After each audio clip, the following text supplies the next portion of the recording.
States sell bonds to finance infrastructure the world over. But in the Saudi context, it undermines the narrative of bottomless liquidity. Bond sales and credit facilities import creditor oversight, introduce debt service obligations, and increase exposure to rating agencies' judgments. The higher the borrowing, the greater the attention from analysts questioning repayment prospects should oil revenues dip again. For a country branding itself as uniquely wealthy, the reliance on international debt markets presents reputational tension. For citizens, the fiscal adjustment has appeared in more direct form. One of the most dramatic domestic measures was the government's decision in 2020 to raise the value-added tax from 5% to 15%. Some commentators quickly nicknamed it the NEOM tax. That connection, while rhetorical rather than literal, captured a public mood. A sense that ambitious national projects were indirectly shaping personal costs at the checkout counter. It's important to be precise here. Saudi Arabia did not officially announce the tax raise as a specific funding channel for construction. Instead, it was part of wider fiscal consolidation at a time of volatile oil revenues. Still, for households inured to taxation, the symbolism was powerful. Every grocery bill, every electronics purchase, carried a higher charge linked in popular discourse to extravagant developments in the desert. The presence of the VAT increase made Vision 2030 tangible for ordinary Saudis in their daily budgets. These policies and adjustments make clear that NEOM is not a project confined to glossy renders. It is an active financial weight shaping real fiscal decisions. For every multi-billion-dollar foundation poured in the desert, there is a parallel rise in debt-to-GDP ratios, international scrutiny, or household cost of living pressures. Critics highlight the trade-offs. Rials spent on half-completed walls could fund dozens of hospitals, hundreds of schools, or investment into smaller-scale businesses that might produce broad-based returns. The concentration of resources in one splashy megaproject, they argue, undermines the nation's broader development potential. There is also an international comparison problem. Countries of similar wealth have chosen to channel tens or hundreds of billions into manufacturing corridors, semiconductor clusters, or transport systems with direct and measurable payoffs. Saudi Arabia, by contrast, has focused staggering sums on a speculative vertical city, yielding little immediate revenue. That divergence raises questions from external partners and investors about priorities, efficiency, and long-term sustainability. In practice, it risks leaving Saudi Arabia behind in other diversification races, even as it seeks to leap forward through spectacle. Within the kingdom, the political economy dimension is increasingly felt. Taxpayers and residents see spiking costs in their household budgets and hear explanations styled in the language of national ambition. The connection is unavoidable. Elevated taxation, rising debt exposure, and reduced domestic investments in smaller initiatives make NEOM feel less like an inspirational symbol and more like an ongoing obligation. A city that might never host most of its funders, ordinary Saudi citizens, has become part of their everyday expense. To acknowledge these pressures is not to declare fiscal crisis. Saudi Arabia remains well-resourced compared with many states, with high levels of foreign reserves and continued energy revenues. Insolvency is not on the table. What matters is resource allocation. A sovereign wealth fund may hold close to $1 trillion, but only a small portion is liquid, free, and available for unending construction. Oil profits that finance today's megaprojects may not persist at current levels as global energy transitions take hold. Bond markets can provide additional fuel, but at the expense of higher obligations later. Citizens can be asked to contribute through taxation, but that too requires political trade-offs. This is the essence of the financial whole, a development pitched as self-funding through oil wealth. Increasingly depends on borrowing, write-down adjustments, and broad-based fiscal sacrifice. The more the whole grows, the more visible the compromises become in daily economic life.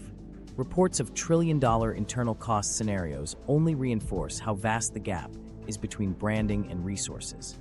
The shift in perception is subtle but crucial. The line was launched as a money-no-object project heralding the future of civilization. By 2025, it is understood within Saudi Arabia and abroad as one more line item constraining fiscal flexibility and altering household economics. Concrete poured in the desert links directly to the country's balance sheets and indirectly to checkout counters in Riyadh and Jeddah. And yet, finance is only one dimension of the challenge. Even with stretching budgets, sovereign write-downs, and tax hikes, construction could still advance if the basic operating environment supported rapid progress. But the question that now dominates is not only about money. It is about where the city is being built and whether the landscape itself can ever sustain it. Environmental and logistical mirage. If there is one constant in NEOM's early years, it is the difficulty of its physical setting. The line is being pushed onto a stretch of northwest Saudi Arabia, where the natural environment is among the least forgiving on Earth. Summer temperatures reach levels that force outdoor work into narrow windows, rainfall is negligible, and the surrounding landscape holds no rivers, lakes, or freshwater reserves. What exists is sun, sand, stone, and Red Sea water. That reality frames every claim about building a thriving megacity for millions. Even small settlements in such terrain already require massive external support. The idea of sustaining a city of 9 million in harmony with nature depends on turning one of the planet's most resource-poor deserts into a fully industrialized zone. The unavoidable issue is water. NEOM's own planning documents confirm desalination as its primary source, since no natural freshwater exists on site. Desalination, while viable, is notorious for its energy footprint. Academic and policy researchers note that large-scale desalination requires enormous amounts of power and produces brine waste that typically gets discharged into the sea, damaging marine ecosystems. Experts have pointed to the contradiction. A city marketed as zero carbon depends entirely on one of the most energy-intensive ways to produce water. With brine release threatening biodiversity along the Red Sea coast, the claims of ecological balance appear less like innovation and more like green branding layered over industrial necessity. Cooling poses a similar challenge. The concept of mirrored walls 100 stories tall may produce striking visuals, but they also reflect desert heat into the very structures they are supposed to encase. Air conditioning becomes essential to survival, running continuously through every season. Energy planners acknowledge that attempting to cover such loads with renewables alone would be almost impossible. Solar farms do not supply power at night. Wind varies unpredictably, and storage technologies capable of buffering whole city blocks for hours remain prohibitively expensive. Fossil fuels inevitably fill the shortfall, feeding carbon emissions into an atmosphere Saudi Arabia has pledged to clean. Whatever efficiencies renewable energy projects eventually deliver, the baseline operating footprint looks very far from carbon neutral. The act of building the line is no less taxing. Even a limited stretch of mirrored towers requires earth moving on a staggering scale.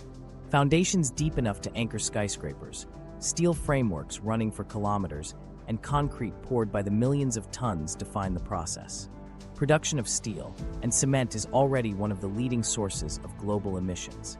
A study by academic researchers cited in Background Materials estimated that under some build scenarios, the construction phase of the line could add as much as 1.8 gigatons of CO2 to the atmosphere, an amount equivalent to several years of emissions from mid-sized countries. That single statistic captures the paradox. A project marketed as the model of decarbonized living sits alongside estimates of it becoming one of the most carbon-intensive construction efforts in history. Beyond energy and emissions, there are direct concerns about what erecting mirrored walls across such a climate could do to local ecology itself. Donald Webbles, a climate scientist and former U.S. government advisor, told reporters that massive vertical facades of reflective glass have potential to alter local wind flows and precipitation patterns. He stressed this was a risk to be studied, not a guaranteed outcome, but the point underlines how unprecedented the line is. Scaling up materials rarely attempted before could change microclimates in ways no one has modeled. His warning frames the broader issue. What might look futuristic in rendered videos could produce destabilizing environmental feedbacks when transposed onto real terrain. The contradictions extend into branding. Pledges of sustainability play well in investor decks. Visualizations showing residents living in perfect alliance with desert nature circulate globally. Yet for every claim of eco-balance, the details reveal pipes pumping desalinated water, power stations burning fuel to run air conditioners, batteries unable to cover weekends of low wind, and fleets of trucks burning diesel to ferry basic parts. Officials are quick to point to eventual reliance on renewables, but energy researchers highlight the same sticking points. Storage, transmission, and maintenance of high-tech plants in burning deserts still present costs and risks far beyond the promotional materials. Supply logistics compound the problem. NEOM's remote site means nearly every material is imported: cement, steel, glass, wiring, machinery. None is sourced directly in useful volume from the desert itself. Delivering these requires expanded ports, highways, and airports before building even starts, each carrying its own carbon shadow. Truck convoys now run across the sand daily, consuming fuel at every stage. By the time a steel frame section is bolted in place, its environmental burden has already been accumulated across smelting, shipping, storage, and hauling. The line, pitched as a city without emissions, is being forged through logistical pathways saturated with them. The environmental strain is not only abstract. Even barren desert ecosystems host fragile life: goats, migratory birds, desert plants. Excavation disrupts habitats through land clearance and noise, while desalination threatens marine life through brine discharges. Ironically, the same Red Sea coastline being marketed for luxury resorts under the broader NEOM brand could bear the ecological cost of industrial water sourcing. Selling a future eco-reserve while discharging concentrated salt brine into it captures the contradictions clearly. Examples outside the line's walls reinforce the gap. NEOM's Trojena district was chosen to host the 2029 Asian Winter Games, an event requiring ski slopes in a desert climate. Reporters seized on the absurdity: snowmaking in one of the hottest regions on Earth. To outsiders, it exemplified the mismatch between ambition and environment. Producing artificial snow at desert elevations would require prodigious water and electricity, running directly against Saudi Arabia's sustainability messaging. Whether or not Trojena delivers, the choice highlighted the unreconciled tension between marketing a green future and staging environmentally costly spectacles. Saudi Arabia's climate commitments only sharpen this contradiction. Officials have pledged carbon neutrality by mid-century, tying NEOM to the narrative of model sustainable growth. Yet the site already houses air-conditioned worker camps, fleets of tankers, and power-hungry desalination plants that emit carbon daily. Bulldozers carve through mountains of soil while drones film the progress, producing some of the heaviest carbon expenditures of any active project on Earth. Analysts caution that even if future decades allow partial offset through renewables, the initial emissions baseline is locked in. By the time any neutral future arrives, the carbon frontload may have already canceled its symbolic gains. On-site conditions bring the story full circle. Projects do not operate as idyllic sanctuaries. They operate as large industrial camps. Workers live in prefabricated units running air conditioning full-time. Trucks cycle across deserts importing food and fuel.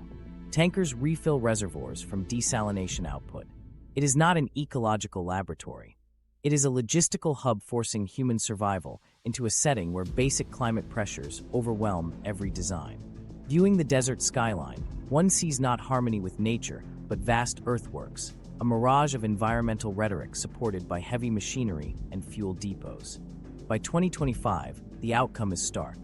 Instead of proof that a carbon-free metropolis can flourish in the desert, the line has become evidence of the scale of inputs required just to hold life steady there. Academic warnings about emissions, expert alerts about climate effects, and real construction data all point to the same theme. Creating a megacity in this terrain is not about harmony, but about overwhelming the environment with resources. Whatever sustainable operations may follow decades from now, the launch phase is one of the most carbon-costly projects ever attempted. That makes the phrase environmental and logistical mirage not a metaphor, but a direct description of present reality. And NEOM's contradictions are not unique. Within Vision 2030, Saudi Arabia has stacked one ambitious announcement after another, turning imagination into publicity.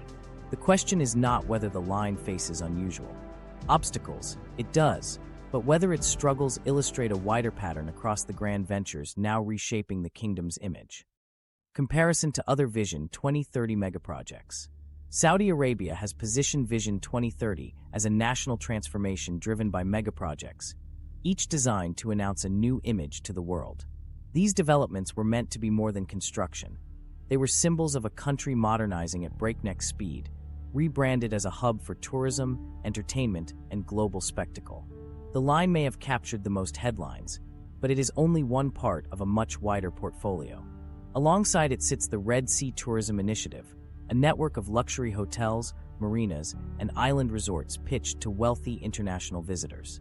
There is also Qiddiya, planned as a vast entertainment hub with stadiums, theme parks, and cultural venues positioned as Riyadh's answer to Orlando or Tokyo. Supplementing these are smaller, recurring ventures. Entertainment districts in major cities, sporting events with global contracts, and luxury eco-retreats. Together, they were intended to be the backbone of Vision 2030's diversification promise. Scratch the surface, however, and a pattern emerges. Time frames elongate, openings shift, and projects that were supposed to redefine the map remain in partial states years later. Qiddiya, announced with striking visuals of theme park castles and cultural zones, is today still more construction site than operational destination. A racing circuit attracts attention, but much of the grand vision exists only as artist renderings. The Red Sea resorts, originally promised as fully functional luxury enclaves by the mid-2020s, show scattered activity. A few hotels are nearing opening, while most islands remain bare of actual development. Only one segment, Sindala, pitched as an exclusive island resort, has reached operational status. Backed by NEOM's developers, it opened in 2024, becoming the first tangible example of a Vision 2030 mega-resort to receive high-end tourists. The contrast to the wider Red Sea program is telling. One real launch amid a much slower rollout of the rest of the portfolio. The stop-start rhythm of these projects fits a longer Saudi precedent. Nearly 2 decades ago, King Abdullah Economic City, KEC, was unveiled as a new urban center on the Red Sea coast, projected to eventually house 2 million people. Billions were invested. Today, KEC is built, but scaled far short of its promise. The actual population is closer to a fraction of 100,000. Office parks and industrial facilities exist, but not the thriving metropolis once advertised. KEC stands as an early example of how Saudi Arabia's bold-scale projections often meet far smaller outcomes, despite heavy initial spending. Industrial parks, hotels, and a port were achieved, but the hype of a megacity equivalent to Dubai never arrived. This repetition is not unique to Saudi Arabia. Across the region, governments have sought prestige through bold construction promises. Dubai's sprawl of malls, towers, and reclaimed islands set the template for spectacle-driven growth.